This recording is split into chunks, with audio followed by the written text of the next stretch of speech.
ನ್ಯೂಸ್ನ ವಾರ ಭವಿಷ್ಯ ವಿಶೇಷ ಕಾರ್ಯಕ್ರಮಕ್ಕೆ ತಮ್ಮೆಲ್ಲರಿಗೂ ಕೂಡ ಆತ್ಮೀಯವಾದ ಸ್ವಾಗತ.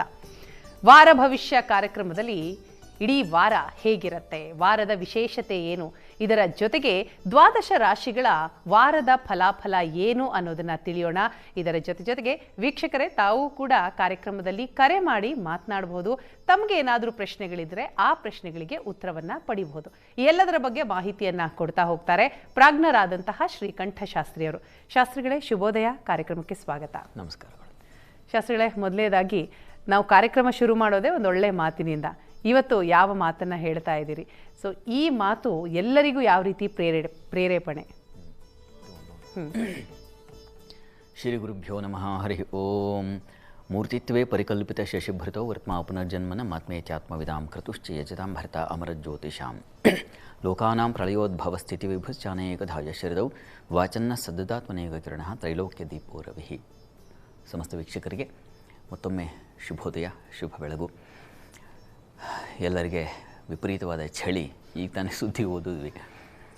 ಈ ಚಳಿಯಲ್ಲೂ ಪಾಪ ಎದ್ದು ಕೂತು ಹೇಗಿದೆ ನನ್ನ ಭವಿಷ್ಯ ಅಂತ ನೋಡುವಂಥ ಅಭಿಮಾನಿಗಳಿಗೆ ಈ ವಾರದ ಮೊದಲ ಶುಭ ಅಂದರೆ ನಾವು ತಿಳಿದುಕೊಳ್ಬೇಕಾಗಿರತಕ್ಕಂಥ ಒಳ್ಳೆಯ ಮಾತುಗಳೆಲ್ಲ ಶುಭ ಮಾತುಗಳೇ ಆಗಿರ್ತವೆ. ಆ ಸುಭಾಷಿತವನ್ನು ಮೊದಲಿಗೆ ಗಮನಿಸಿ. ಲಶುನೇ ಕುಸುಮಾಧಿವಾಸನಂ ಪಿಶುನೇ ಸಜ್ಜನತಾ ಪ್ರಸಂಜನಂ ಶುನಿಕಿಂಚ ಶುಚಿತ್ವ ಕಲ್ಪನಂ ನ ವಿಧೇರಪ್ಯಧಿಕಾರ ಗೋಚರಂ ಅಂತಕ್ಕಂಥದ್ದು. ಏನಿದ್ರ ಅರ್ಥ ಅಂತಂದರೆ, ಲಶುನೇ ಕುಸುಮಾಧಿವಾಸನಂ, ಈ ಬೆಳ್ಳುಳ್ಳಿಗೆ ಈ ಹೂವನ್ನು, ಯಾವುದೋ ಪರಿಮಳ ಭರಿತವಾದ ಹೂವನ್ನು ತಂದು ಪೋಣಿಸಿದರೂ ಅದು ಹೇಗೆ ತನ್ನ ಆ ಗಂಧವನ್ನು, ಬೆಳ್ಳುಳ್ಳಿಯ ಸಹಜವಾದ ಗಂಧವನ್ನು ಬಿಡೋದಿಲ್ವೋ, ಹಾಗೆಯೇ ನಮ್ಮ ಜೊತೆಗಿರ್ತಾರಲ್ಲ ಕೆಲವರು, ಈ ದುಷ್ಟರು, ಚಾಡಿಕೋರರು, ಇಂಥವರನ್ನು ಬದಲಾಯಿಸೋದಕ್ಕೆ ವಿಧಿ ಪ್ರಯತ್ನ ಪಟ್ಟರೂ ಸಾಧ್ಯವಾಗೋದಿಲ್ಲ ಅಂತ. ನಿಜ, ಚಾಡಿಕೋರರನ್ನು ಬದಲಾಯಿಸೋದಕ್ಕೆ ಬ್ರಹ್ಮನೇ ಬಂದರೂ ಸಾಧ್ಯವಿಲ್ಲ ಅನ್ನೋದನ್ನು ಪಾಪ ಹೇಳ್ತಾ ಇದೆ ಈ ಸುಭಾಷಿತ. ಇರ್ತಾರೆ ಮನೆ ಮಟ್ಟಿಗೆ ಯಾರೋ ಬಂಧುಗಳಾಗಿರಬಹುದು, ಅಥವಾ ಕಚೇರಿ ಮಟ್ಟಿಗೆ ಇನ್ಯಾರೋ ಇನ್ನೊಬ್ಬರನ್ನ ನೋಡಿ, ಮೊನ್ನೆ ಈ ಥರ ಮಾತಾಡ್ಕೊಳ್ತಾ ಇದ್ದ ನಿನ್ನ ಬಗ್ಗೆ, ಸ್ವಲ್ಪ ಎಚ್ಚರಿಕೆಯಿಂದ ಇರೋದು ಒಳ್ಳೆಯದು ಅಂತ ಈ ಥರದ್ದು ಏನೋ ಒಂದು ಗಾಳಿ ಮಾತು ಅಥವಾ ಇನ್ನೇನೋ ಚಾಡಿ ಸುದ್ದಿ ಹೇಳಿಬಿಟ್ರೆ, ಅವರಲ್ಲಿ ಕೆರಳುವಂಥ, ಅವರಲ್ಲಿ ಮನಸ್ಸಿನಲ್ಲಿ ಆಗ್ತಕ್ಕಂಥ ಆ ರಾಡಿ, ಒಂದು ತಿಳಿಯಾದ ಕೊಳಕ್ಕೆ ದಪ್ಪನೆ ಒಂದು ಕಲ್ಲು ಹಾಕಿದ್ರೆ ಹೇಗೆ ಅದು ಕ್ಷೋಭೆಗೆ ಒಳಗಾಗುತ್ತೆ ಹೇಳಿ. ಆ ರೀತಿಯಲ್ಲಿ ಒಂದು ಬಾಂಧವ್ಯ ಮನೆಯಲ್ಲೇ ಮಟ್ಟಿಗೆ ಆಗಲಿ, ಯಾರ್ದೋ ಮೇಲೆ ಚಾಡಿ ಹೇಳಿಬಿಟ್ಟು ನೀವು ಒಳ್ಳೆಯವರಾಗ್ಲಿಕ್ಕೆ ಹೋಗಿ ಹೀಗೆ ಮಾಡೋದು ಸಹಜ. ಅಂಥವರನ್ನು ವಿಧಿ ಕೂಡ ಬದಲಾಯಿಸೋದು ಕಷ್ಟ ಅಂತ. ಆದರೆ ಒಂದು ನೆನಪಿಟ್ಕೊಳ್ಬೇಕು, ಕಾಲ ಎಲ್ಲರನ್ನೂ ಆ ಗಿಲೋಟಿನ್ ಯಂತ್ರ ಅಂತಾರಲ್ಲ, ಅದಕ್ಕೆ ಹಾಕಿ ಒಂದು ತಿರುಗ್ತಾ ಇದ್ನಂತ.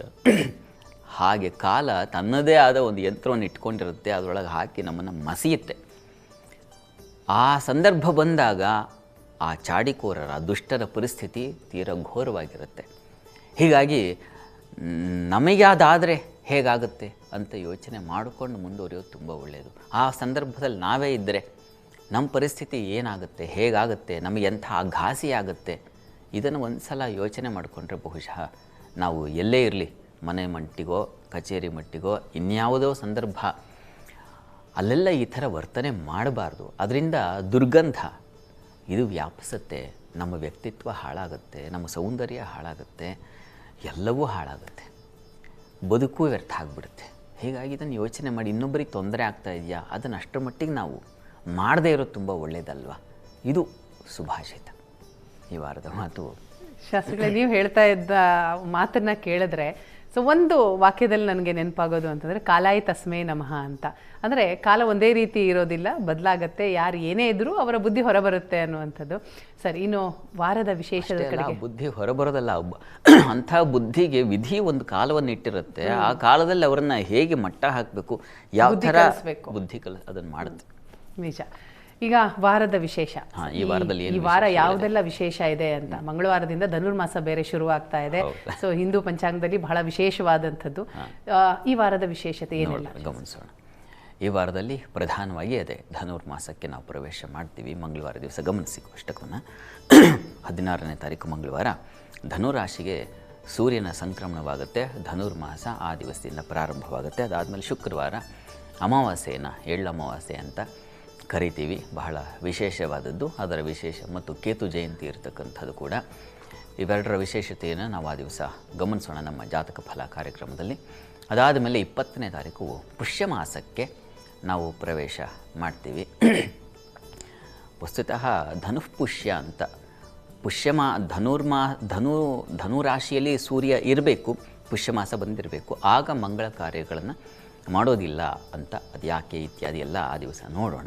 ಅಂತೂ ಈ ವಾರದಲ್ಲಿ ನಾವು ಪ್ರಧಾನವಾಗಿ ಇದನ್ನು ಗಮನಿಸ್ತೀವಿ. ಧನುರ್ಮಾಸ ಬಹಳ ವಿಶೇಷವಾದ ಮಾಸ.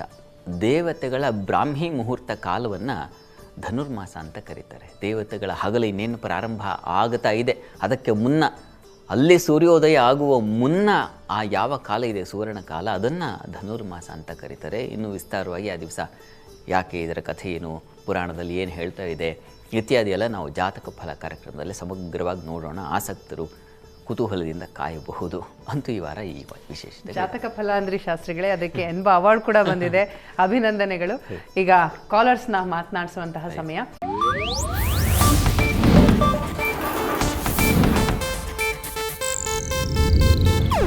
ಇದು ಏಷ್ಯಾನೆಟ್ ನ್ಯೂಸ್ ನೆಟ್ವರ್ಕ್ ಪ್ರಸ್ತುತಿ.